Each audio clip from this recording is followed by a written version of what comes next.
I'm Casey Cowan, and this is the Creative Beam Podcast. Our next guest is Meredith Scho, a Brooklyn-based illustrator originally from North Carolina. Today, we'll be hearing about the interesting twists and turns of Meredith's career thus far. Like many of us, she was told as a child that art wouldn't make a living, so she went down the more constructive graphic design route. After graduating in the field from North Carolina State University in 2015, she secured an internship at IDEO in Boston, which led to her first full-time job at a small creative shop before landing the role of experienced designer at Airbnb in San Francisco just a year later. In 2019, she joined Koto in LA as a senior designer. It was during her time at that studio, though, that the pandemic hit, which proved to be especially difficult for Meredith, but also valuable. She realised she really did want to pursue a career in art after all, turning to illustration as her full-time gig.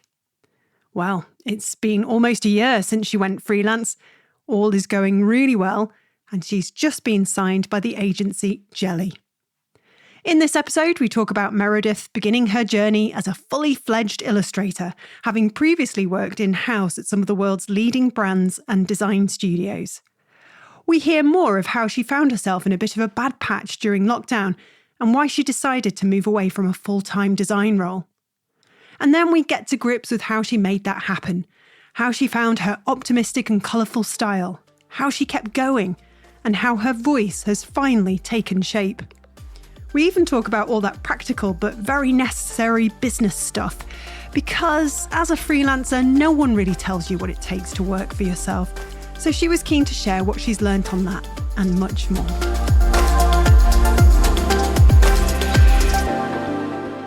Thanks for joining us, Meredith. Good to be here. I'm really interested with your story so far because you have done something that actually quite a few creatives are thinking about doing or, are starting to go through the process of doing, in that you're changing careers, but you're not going too far. You are going from graphic designer to full-on illustrator. Is that right? Mm-hmm, that's correct, yeah. I actually have a degree in graphic design, did that for 5+ years.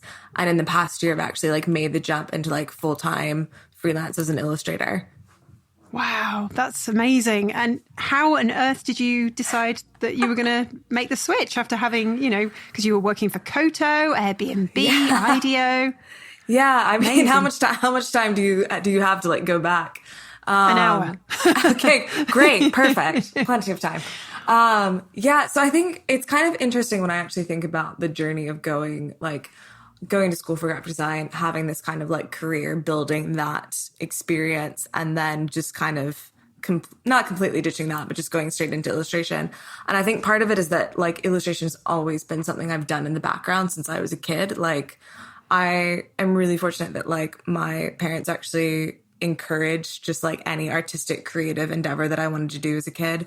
And so my dad actually bought me Photoshop in middle school. And so I messed around with digital illustration.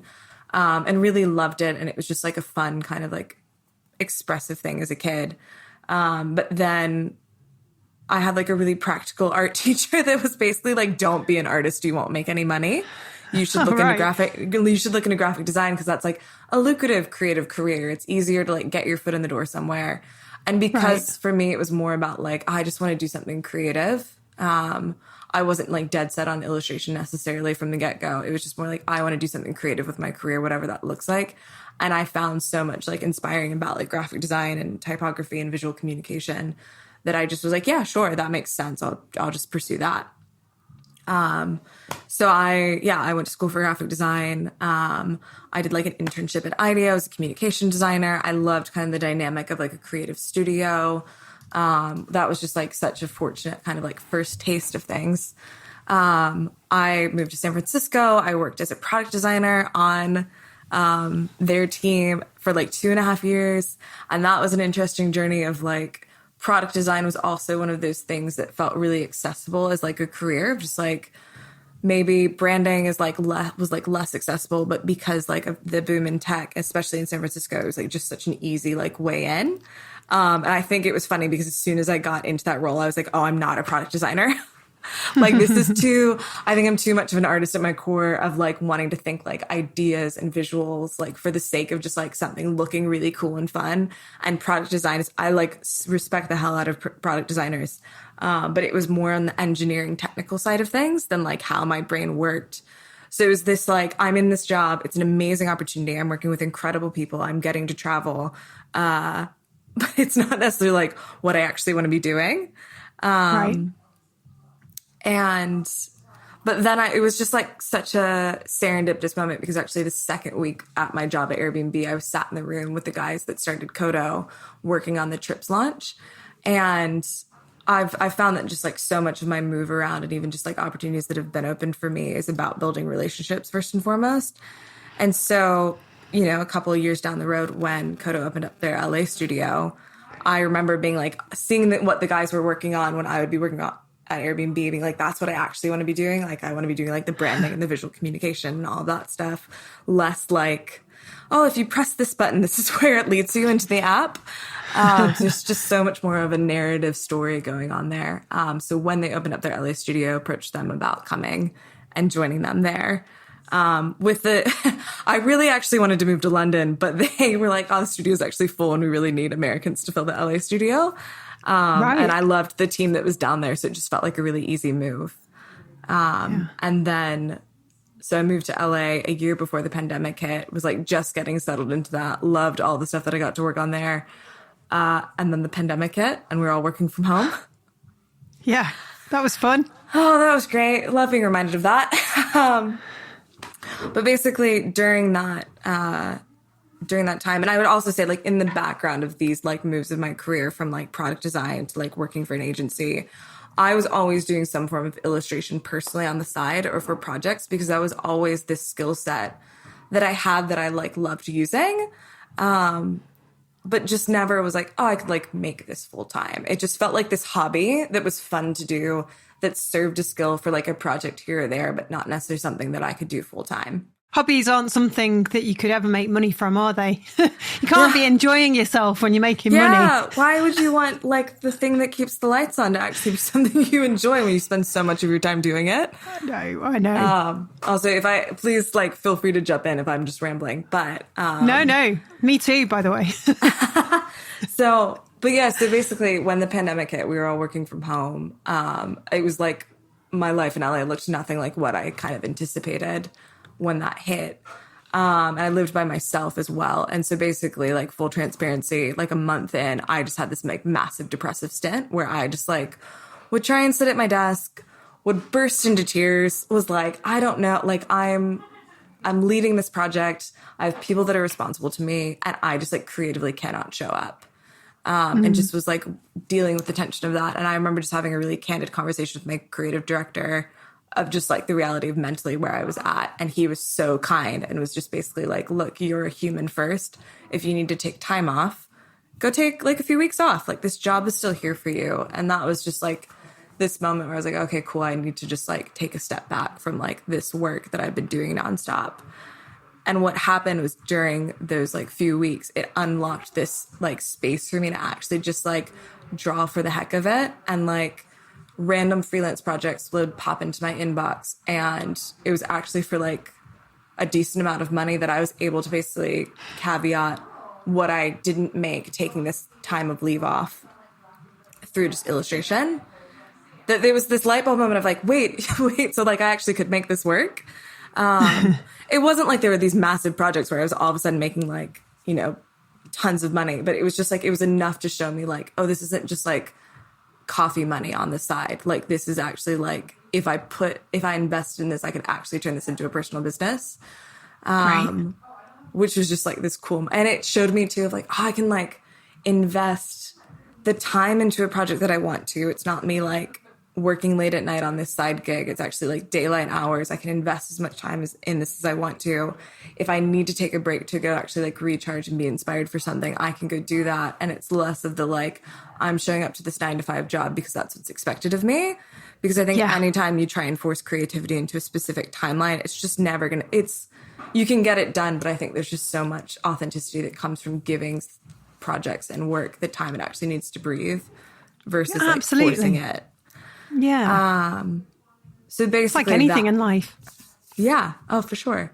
And I think that just that moment, I ended up going back and like continuing to work for Kodo after that kind of like 6 weeks off. But it was like this motivation of like, oh, now I really want to figure out how to make this work. Like I genuinely want to do this, even if it's like a bit of a struggle to get started. Like I think I owe it to myself to actually give this a shot and believe all of the people that have like championed me in the past saying that I could do it. Cause I think I just like wrote it off because of like also my upbringing saying that it was really important to just have like a stable income, know where your next paycheck is coming from.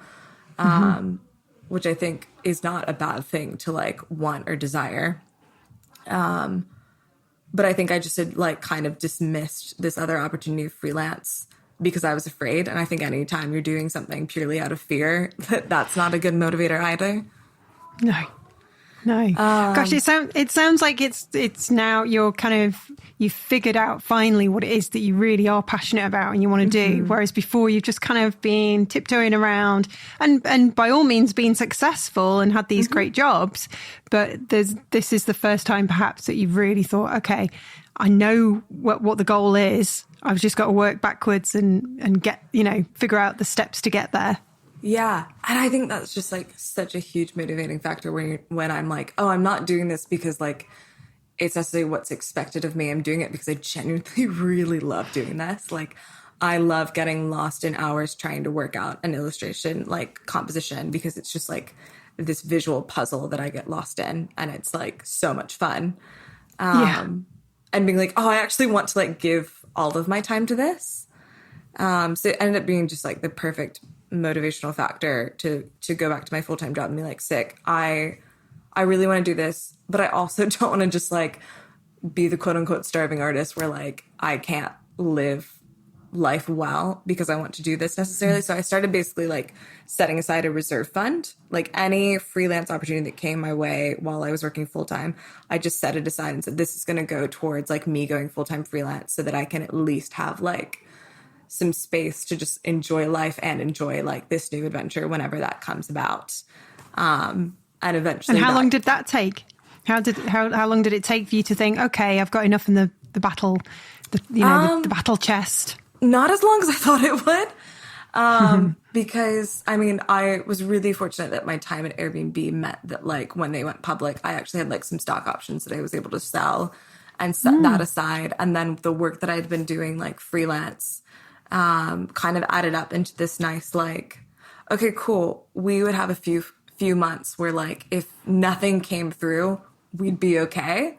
Because I also think just like understanding the space that I had been at where like I had to take time off because I couldn't show up to work, just knowing like being able to provide for myself to some extent, like taking care of myself mentally and emotionally in the midst of this so that it would actually be a fun process versus like something that's potentially anxiety inducing if like after 2 weeks I don't have any work.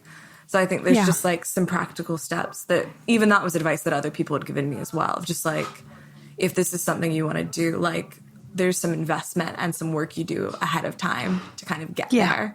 So definitely. It's one of those things you can try and tell people how to do it. You can give them a few pointers, but you kind of need to be in the middle of it and you've just got to do it to learn the ropes. Because, you're based in America still, aren't you? And so the tax system there and the kind of different red tape, the bureaucracy, the kind taxes. Of things...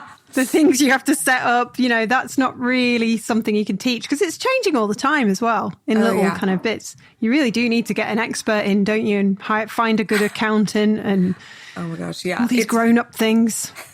It's very much like building the plane as you're flying it, sort of like metaphor. And I like you said the taxes thing, that makes me laugh because I literally got hit with my first like freelance tax bill and I had actually been setting stuff aside and it was still so much more than I was expecting that it led to like me and some of my like freelance friends in New York just like sitting in a coffee shop and being like, right, we've all been experiencing this. How can we like share like what we've learned so that like so one that we don't like feel like we're in this by ourselves. I think like anytime you're going freelance or you're trying to figure out the ropes, just like find other people that are doing it. Yes. And like be open when people ask you questions. I don't think we should like gatekeep the creative community. I think we're all just trying to do stuff that we really enjoy. And there's practical things like taxes and like contracts and all of that stuff that comes into play that we're all figuring out. And so I've just been really fortunate that anytime I've like reached out to some other people that I really admire what they're doing, they've been kind enough to give me a peek behind how they do things. That like anytime people ask me that, I want to like try and share as much as I can.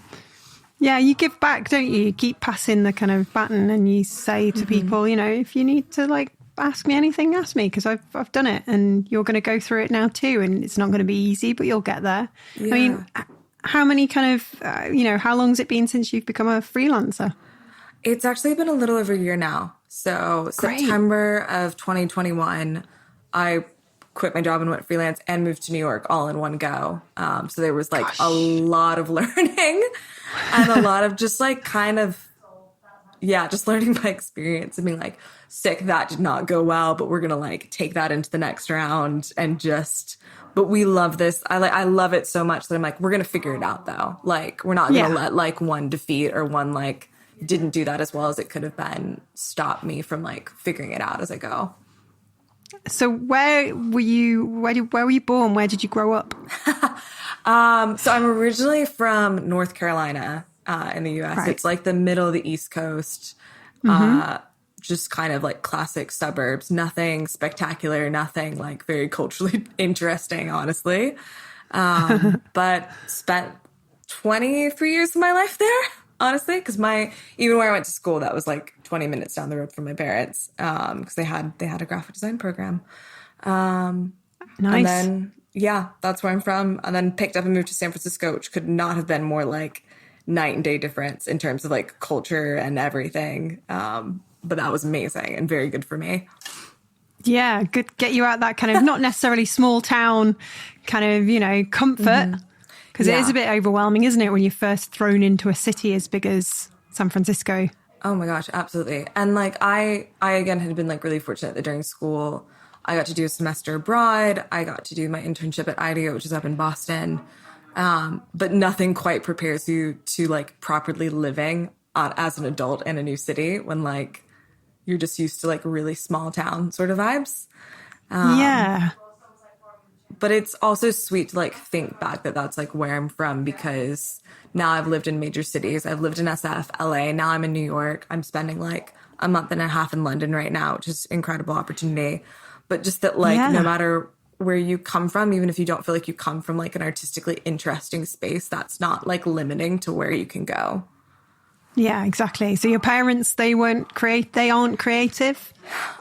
I mean, I think like saying that someone isn't creative is like an interesting statement, but their career in terms of what they do professionally, we're all creative. My mom was a stay-at-home mom and my dad is a software engineer. Right. So I think like, and he actually builds furniture. So he has like a creative like bent to himself, but it wasn't necessarily like, he had more of the engineer mindset and like the technical understanding that he would see kind of stuff like Photoshop and like drawing tablets and all of that would be in like the Apple store in our town and be like, oh, that's cool. Like that was our like point of connection. So like he didn't necessarily understood like the artsy drawing side of me, but he could like understand the programs because that was like his world. And that was kind of like some of that space that I started to play in as a kid. I bet they're really proud of you for going, you know, embracing illustration and going freelance. But was there a moment when they were a bit worried for you? I think they were honestly worried when I decided to move across the country. But no, I think it's been originally, I think my dad was very much like, don't do an unpaid internship. Don't like do a thing that's not like a full-time job that doesn't have like XYZ and their benefits. Because of just like, even just family upbringing of like what he had to work through to get to where he is and like have stability for our family growing up. That I totally understand where that was coming from. But now that I'm like in it and they've seen kind of like the hard work that's gone into it, the projects that I've gotten to work on, just like the genuine joy it brings me to like get to do all of these things. I think they're just like, yeah, sick. Like you're making it work. They must be really, very proud. Yeah, it's always really fun to like send them projects once they're out out in the open and be like, hey, I got to like work with this brand, and they actually know who it is, because they don't always like fully understand what I do. But when I can show them a project that's like maybe like, oh, I did an illustration for Apple and it's in the App Store, and my dad would see that and he would think that was really cool because he like, there's that point of connection. So yeah, it was really cute. I'm 44. I still ring or text my parents and tell them what I'm up to. I'm like, look, Mom and Dad, look what I did. Yeah, it's really cute. They have no idea what I do. My dad told me the other day, he said, somebody asked me what you do for a living, Katie. And I was like, I have no idea. It's always like when my mom will send me a like, oh, I saw this like graphic design application for this stationery company. They do cards. And I was like, that's really not the space that I function in, Mom. But bless you, love and appreciate that you're trying to connect. That's so sweet. So we're getting a little insight into your, upbringing and the kind of need for stability. So you are rebelling a little bit about the kind of values that you've been brought up on, and you're sort of having this amazing new adventure.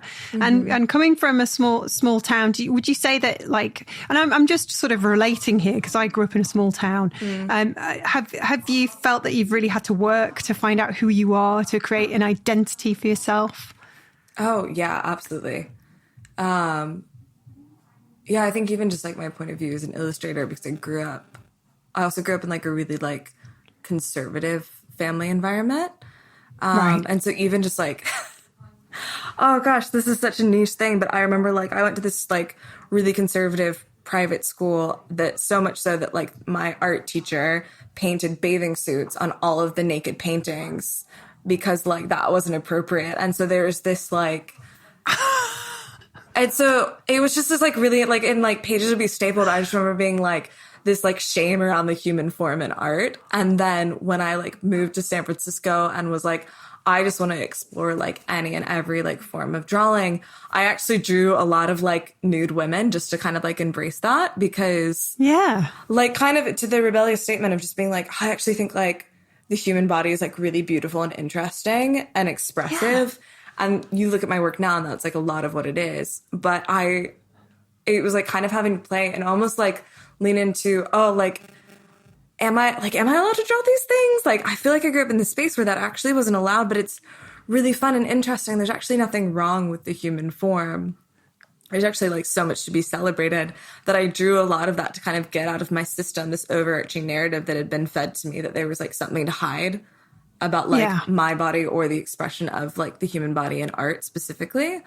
That and again, like I love my dad so much and all that he's invested in me. But I remember sending him my like website one time after I'd updated it. And rather than seeing all of the like interesting things that I had done, he's like, oh, there's a lot of like naked ladies on this, isn't there? You like, just noticed that first. Yeah, I was like, cool. So that's what you got out of that. I love that. I think it's cool to like think back on that. And it's not really like as prominent as it was during that phase, but there was a part of me that was like kind of reclaiming like how I viewed even my own body and like the like emotional and like mental approach that I take to myself through art and through illustration, of just like drawing any and every emotional or like expressive thing that I could think of, whether it was like the human form or just like how I was feeling in the moment, and like using that to really kind of work things out on my own, especially when I moved to San Francisco and like didn't know anyone. There was like this, I can use illustration to like process a lot of things. Yeah, and it's an evolving style, isn't it? Mm-hmm. I can see that you have got a very distinct style. I know you creatives hate the word style because it is like something that's always changing and always evolving. Yeah. But yeah, did you find it exciting when you suddenly thought, okay, so I'm no longer this, I'm now this, i.e. an illustrator. Mm-hmm. Did you find that exciting, or was it a bit daunting to sort of figure out? I think yes and no. I think there's this phase where I was playing with illustration and I was still kind of in those like full-time roles at like Airbnb or Kodo, where I almost didn't want to be boxed in by a specific style. I wanted to like be able to play with all sorts of different things, which is a lot of what I love about graphic design. Is you get to, especially from a branding perspective, you get to play with a bunch of different subject matter and like visual applications. And it's just like everything is shifting and changing. But there's this moment in illustration that sometimes you have to like lock into a specific style to feel like relevant or like you can build a business around it. And so for a lot of times I kind of wanted to rebel against that and be like, oh, I'm not the illustrator. I don't have a specific style. But then there was this moment where I kind of had this idea. I actually remember this really distinct moment where it was during like kind of the work from home era. I was like watching something random. I drew this like portrait series of that just like had this idea in my head. And I remember drawing it and being like, oh, this is how I like to draw people. Like this was actually really fun. And like, I want to keep replicating this style. There's like an interesting way to draw hands and like facial expressions that actually became like, rather than trying to copy a style that didn't feel quite fluid, it was kind of like I finally found my voice as an illustrator and it felt natural. And I think there was kind of that shift of, there was this season where I could play with a bunch of different things. But I think it's just like when you're even just trying, you have that shift where you've like trying to figure out who you are just generally as a person. And you're like, oh, like that thing I said didn't feel like me, or like I feel really uncomfortable in this social setting because like that's not how I like to interact with people. And then you kind of like find your groove. I felt like that kind of happened with illustration, if that makes sense. Like I finally figured out, oh, I love to draw hands this way. I love to use these colors. I like when there's like this amount of like graphic contrast in the things that I'm drawing. And if like something's really stiff, I don't like drawing like stiff, rigid things. I love them to be like really organic and fluid and like fill up the space. That then there was this shift of like, oh, now I actually have a point of view. Now I know my voice is in this space. And so I can like keep building on that in a way that's not like, oh, I'm stuck and I always have to draw it this way. But it's like this point of reference that I can like move from that. That's brilliant. So you found your voice, you found your passion, you've been freelancing for a year. Congratulations. I mean, have you allowed yourself to be proud of what you've achieved? Yeah. Yeah, I think so. I'd like to think so. I think there's this tension of just being so grateful that this is literally what I get to do. Like I remember having a chat with one of my illustrator friends back in New York where we were kind of like going back and forth between the tension of like down seasons where we're like, oh man, we love this, but we don't know if it's going to like last. And then like seasons of like getting a lot of work where you're like, oh, this is so sick that this is literally our job. That I think in those moments, I just like never want to lose sight of just like the hard work it takes, the fact that not everyone can do this. That it takes a lot of like favor to like land the right projects and do it. But then just being like, oh yeah, I'm actually really proud of myself. Because it does take a risk. It is like a big risk to jump like fully freelance as an artist.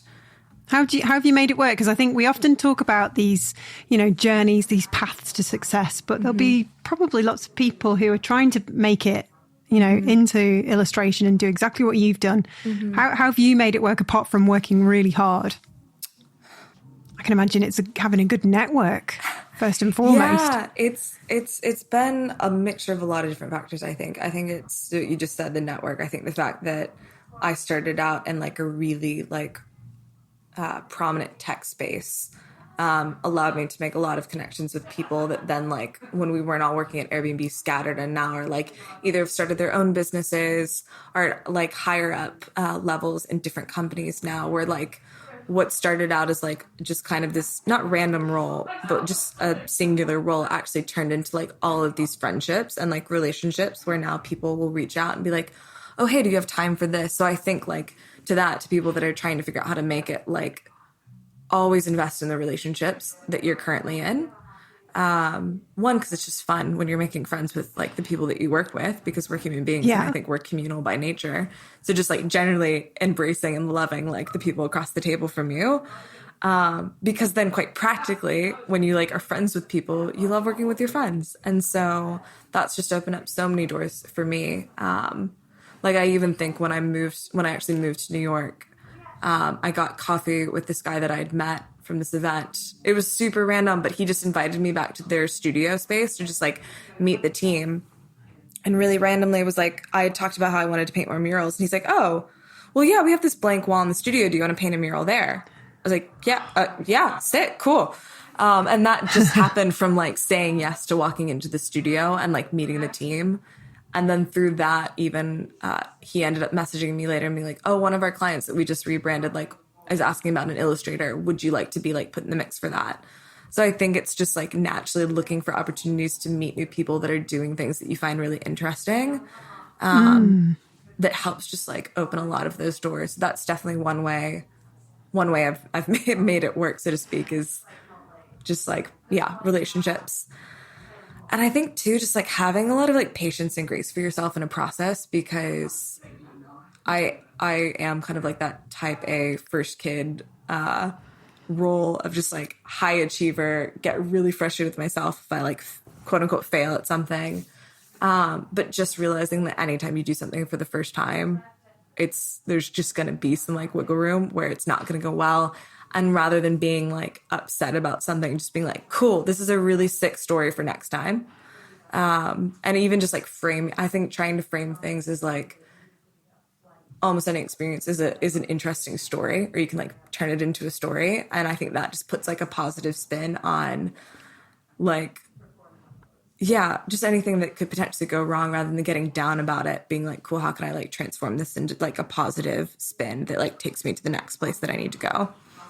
Yeah, definitely. And also, you know, it goes without saying, having a lot of natural talent in the first place always helps. Yeah, there is that. It's like, oh, it's that hard the space of just like, yeah, you do have to like actually be good at it too.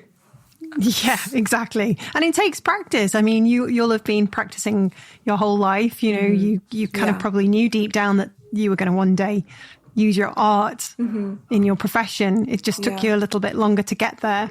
Yeah, because of whatever narratives in school, or perhaps from parents, not necessarily yours, but that you've been told your whole life you had to, you know, actually you can't make art a career. You've got to kind of find something a bit more practical, I'm afraid. Oh, for sure. Yeah. I even think, though, to what you're just saying about like practicing and doing it, I will say like there's that tension of like you do have to have like talent and an interesting point of view that you're bringing to your art that actually like captivates people and draws them in. But I would also say, like, as an encouragement to people that are still trying to figure that out, like I look back on the way that I drew hands 5 years ago and it's horrific to me. Like I have these little like club vector blobs that I thought were passable as hands. And I kind of avoided them because I found them really difficult to draw. And it just was honestly by doing it over and over and over again, and like really just finessing like what I liked or didn't like about like a hand form, that now they're like my favorite thing to draw.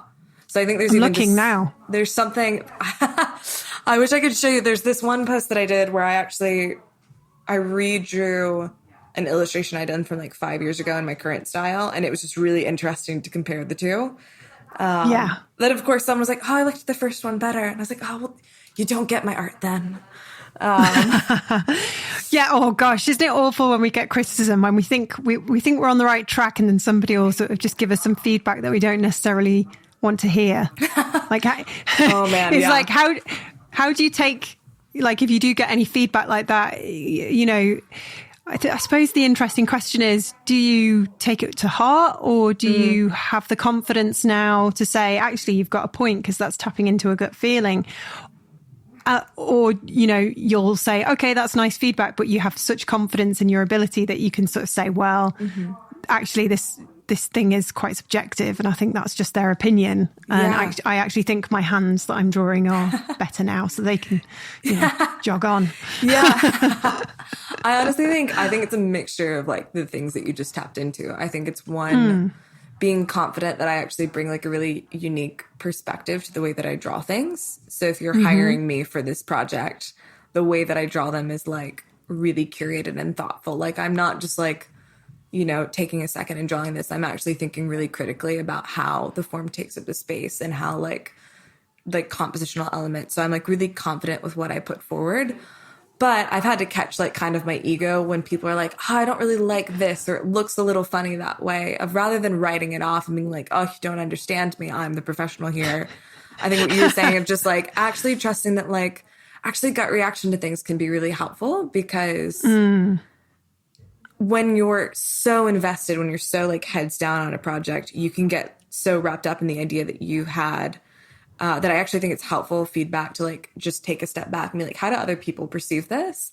And is it actually getting across like the original intention? And just like having a little bit of humility to be like, I'm really proud of what I did, but there's always space that it could actually be like evolved and a little bit better. Cause I've had moments in the past where I'll get client feedback and my gut reaction is like, oh, like, I don't want to change it. Like, it's great as it is. But then I'll sit with the feedback and I'll like actually try and give that feedback the time of day that it deserves if I'm like honoring the person that I'm doing this for. And I'm like, oh, actually, that did make it better. That did make it better. Yeah. You can say it quietly. Yeah. Or like, oh, they were right. They were right. Damn it. And then there have been moments though too where like if someone their feedback is like completely veering off like how I like just like to draw, I will kind of like put a little bit of a foot down and be like, actually, and just like being able to articulate yourself well. Because I've also had, I'm learning right now the tension between like a lot of tech clients want vector work, which is really like clinical and like digital, but the way that I like to draw has texture and like warmth to it. Because I'll do everything kind of with like Photoshop brushes. And I'm actually trying to learn right now how to articulate to clients like, actually, I think there's something that's lost when you have to have it in vector because it's really cold and you can't get like that human drawn element that you get from how I usually like to draw things. And sometimes, and I think I'm learning how to like articulate that now versus I think in the past I'd just be like, oh, that's the file format you need versus actually trying to think, how can I critically articulate this so that the integrity of how I like to draw and create isn't lost in the midst of this. Yeah. Oh, it's great. It's great that you're figuring it all out. And it's lovely, isn't it? The whole process of, every day, every week feels like a step closer to where you want to be. And you just never run out of ways to improve and to learn and to grow. I love it. I love the creative careers that we have. It just never stops being interesting. And you are actually at your agent now in London. Yeah. Jelly. Yeah. Was that a new thing? How long have you been signed up with them for? I think officially like a month and a half now. So, which that was just like a really fun experience because I've like worked with an agent in the past, but like it was more like a pretty stacked roster. So it was less about like that relationship, and more just kind of like getting an experience of what does it look like to be represented when I was just kind of starting out. Right. But I think the Jelly team has been amazing because when they reached out, I kind of like had that moment where you're like half awake, checking emails in bed, being like, oh, wait, like they're actually legit because they represent some of the artists that I've like followed for years and like really love and admire. So they approached you. They came to you. Yeah. Ooh, that must have been validation. Oh yeah. I kind of like did the walk around my apartment being like, okay, I think this might work. I think we might be able to do this. Cause I definitely sent my portfolio to other agencies and just like heard nothing back. So I think it's just like, just because you don't hear from like some people doesn't mean that there's not like opportunity elsewhere. And honestly, the Jelly team has been such a rad fit because they're in New York, they're here in London. I've like met with the New York team, just had a blast. Like, again, just like going back to relational, like capital when in like the workspace, part of what drew me is just like, I actually just genuinely love like hanging out and chatting with all of them. So like, are they doing any work there today? They're all yapping. I can hear them in the background. They sound like a nice bunch. Yeah, they've brought me a ton of work. So I'm like super grateful for that. But they're also just like, I think it's that good mix of, yeah, like let's get the work done, but it's what we do most of our days. So like, let's have fun as well. And like be interesting people. So yeah, and it's been fun because I love London as well. So now just like having a crew to just kind of like plan and work from the studio here has been really rad. Are you trying to find reasons to move to London to be in the UK and live out your London fantasies? Oh yeah, always. Yes, I honestly, but I also really love New York and like the community that I have back there. Yes. So it's kind of this tension of like it back home. Like a lot of people are like, oh, we want to be bi-coastal. We want the like New York, LA lifestyle. And I'm like, I want to be like bi-continental or whatever that looks like New York and London, and just like find some space to exist there. But you can't move to the UK anyway because your mum will kill you. Honestly, though, I think she would actually like that. She's been asking since I'm here for Christmas. She's literally been texting me like, oh, send me all the lights. It's so cute you're in London for Christmas. Oh, that's great. It's been like a few years. She's changed her tune since I first tried to move away. I think she's just accepted the fact that I'm not going back to North Carolina anytime soon. You're all grown up. You've flown the nest. And so you're in London right now. Mm-hmm. And in the run up to Christmas, you must just feel like, you know, actually, despite having a difficult time during the pandemic, and you've since recovered, and obviously things have got back to normal. Yeah, fingers crossed. And so you're finding yourself in this really happy place. Is that about right? How you feel? Yeah, absolutely. I think the last couple of weeks I've been here visiting some friends, hanging out with the Jelly team. Some of my favorite people from like SF, LA, and New York have actually all been in town for various reasons, and it's just kind of one of those moments where you're like, oh, I'm doing the thing that I am most excited about. And it's just like allowed me this really beautiful life where I get to spend time in like different cities with really inspiring, lovely people and just having a lot of fun. Like, it just kind of doesn't feel real, if I'm completely honest, that this is how I get to do life. I just never want to take that for granted. No. So, yeah. The things we all learnt during lockdowns and various things that have happened over the years. Have you remembered that, or has life got busy again, and do you find yourself creeping, you know, down the path of too much running around and too much work and busy? Oh yeah. I think as much as we'd like to think that time taught us to slow down more, I think it's so easy to be caught back up in like the scurry and the more of everything. And especially like what I'm having to learn even for myself with freelance is because it's not this steady flow of work. It's like over the summer, I had like 3 months where I basically had nothing. And I was like, oh my gosh, we're not going to be able to do this. And then a ton of work came in. I signed with Jelly. Like now it's kind of like, well, okay, I need to like take a breather. And I think it's just like stopping and remembering like the work will come like to what happened like when all of this started, just like remembering I'm a human first. And that, like, if I'm just rushing and producing and creating and, like, it's more from a, like, I have to produce this amount of work standpoint versus remembering, like, this is a gift that I get to do the thing that I love daily. I'm just always trying to, like, remind myself that if I'm working on something and it feels more stressful than life-giving, just, like, taking a pause and being like, cool, what's the motivating factor behind how I'm doing this right now? And does it need to shift? Do I need to slow down? Do I need to intentionally like say no to something and just trust that like everything will like settle and work itself out? I don't need to just like work from a scarcity mindset. Yeah. I hope that we all have that kind of, you know, privilege to be able to just take time off. And like you say, it's really important to just remember that the work will come. Just have faith. And during those quiet moments, there's so many things we can do, aren't there? You know, marketing, we can improve our portfolio. We can maybe practice drawing those pesky hands. Yeah. Oh my gosh. Yeah. I mean, to your point, I do always want to acknowledge that like it is such a place of privilege to be able to say that I can like take some time off because work is going well. I never want to take that for granted. But I think to that point is I'm always trying to balance.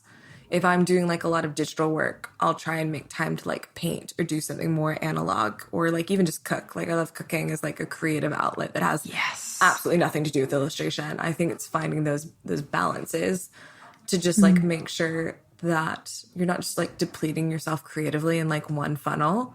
Because then it just like, if you're just doing the same thing over and over again, it can like kind of lose its joy. It really can. Signature dish?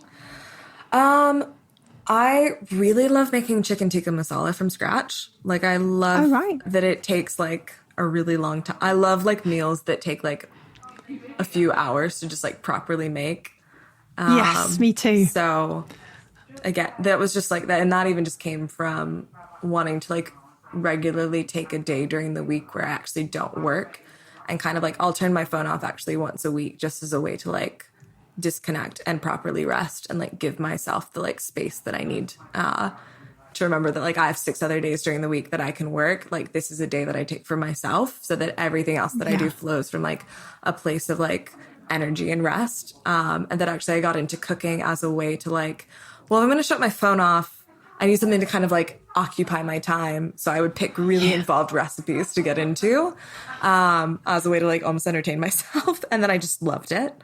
It's just mindfulness though, isn't it? It's lovely to just put some like, nice music on and just take your time. There's no rush. There's no pressure. There's nobody calling you. There's no expectations. The only thing that could possibly go wrong is that you, I don't know, burn the chicken. Yeah. And that's happened before, but... But then, you live and you learn. That's good. You live and let live. Yeah. So we are fast coming up to the festive season. Good grief. Is it a moment? Is it a time of year, December, for self-reflection? Are you one of those people that likes to look back and then plan ahead? You know, some of us create goals, some of us create resolutions. You know, what do you normally do this time of year? Oh, yeah.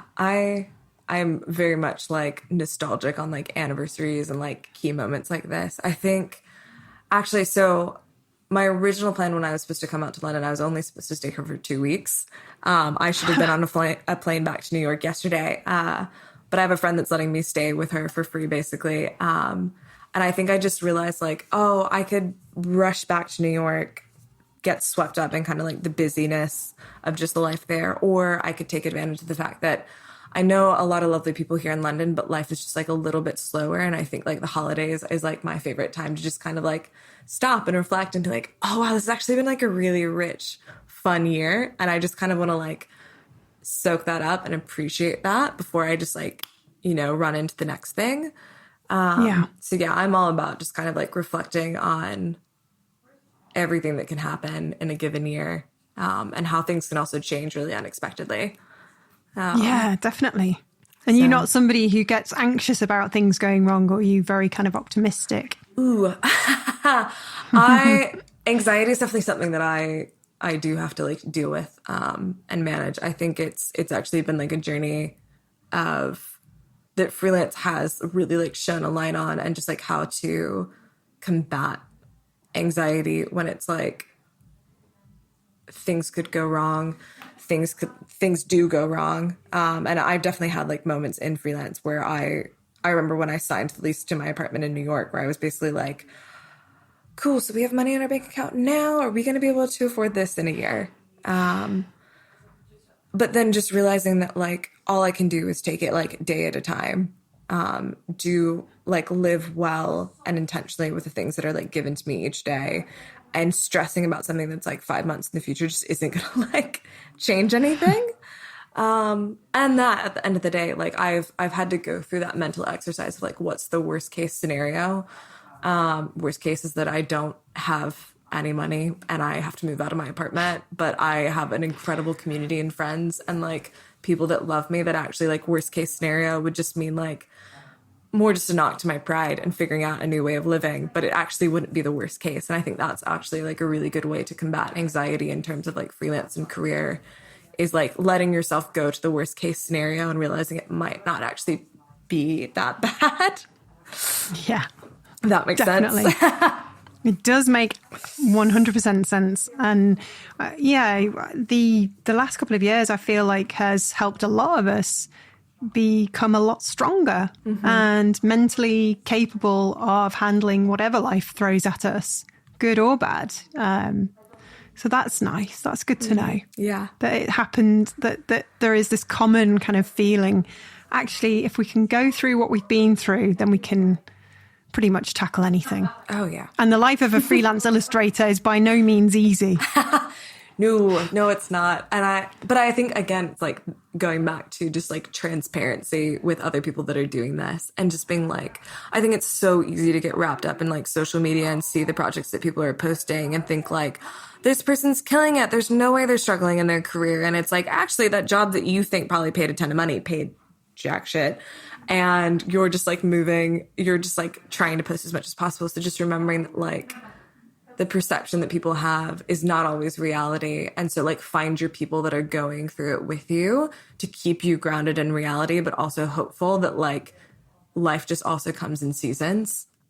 It really does. Well, that is a lot of wisdom to share on this lovely Monday morning. I really appreciate you chatting with us on Creative Boom. And thank you for having congratulations for being, well, pleasure. And congratulations on being a freelancer for a whole entire year. Oh my gosh. Yeah. Here's to another year, hopefully. Absolutely. Happy 2023. Let's go. To discover more about Meredith Scho, visit our show notes at creativeboom.com/podcast. That's where you can also hit subscribe and see our entire archive of episodes so far, including chats with graphic designer Graham Jones, illustrator Dinesha Gross, and King of Logos Tom Geismer. Next time, we'll chat with Manchester-based designer Angela Roach, who will share with us what it's like to build a successful design studio, but then decide to move back to freelancing. Until then.